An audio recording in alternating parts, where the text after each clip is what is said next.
चोली में रंग लगे चोली में रंग लगे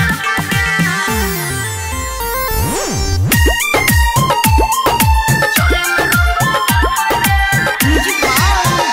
डीजे विकास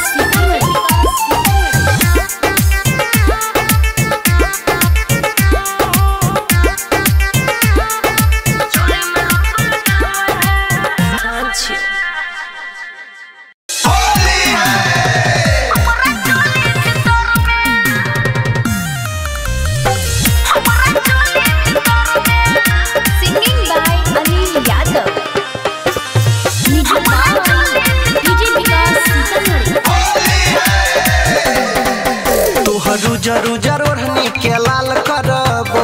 अच्छा सच में हो गए तुहरु जरूर जरूर के लाल करबो। छुलेबो गतरे गतर में बुझली गे कि ओ हिरन वाला रंग लगाबै रे योरबा हमरा चोली भीतर में। ओ हिरन वाला रंग लगाबै रे योरबा हमरा चोली भीतर में।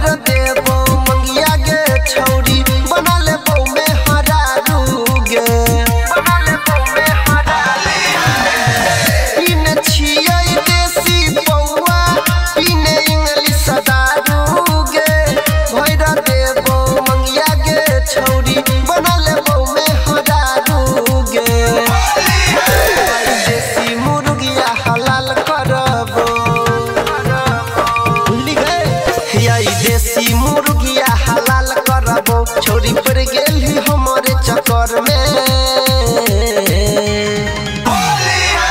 हिरन वाला रंग लगाबै रे योरबा हमरा चोली भीतर में। ओ हिरन वाला रंग लगाबै रे योरबा हमरा चोली भीतर में।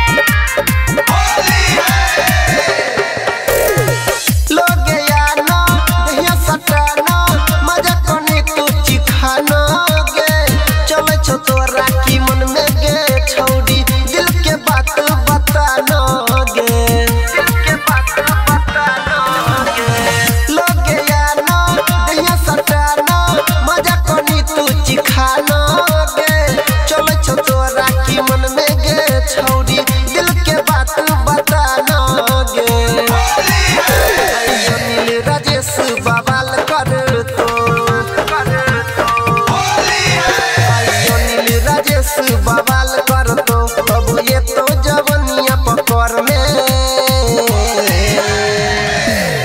कि ओ हिरन वाला रंग लगाबै रे योरबा हमरा चोली भीतर में।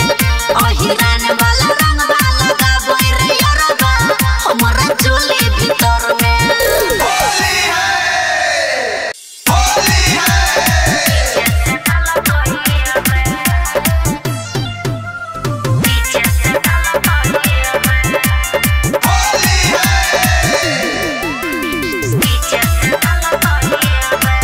जन होली में ससुरा से आई भी कि नहीं अपन गोरे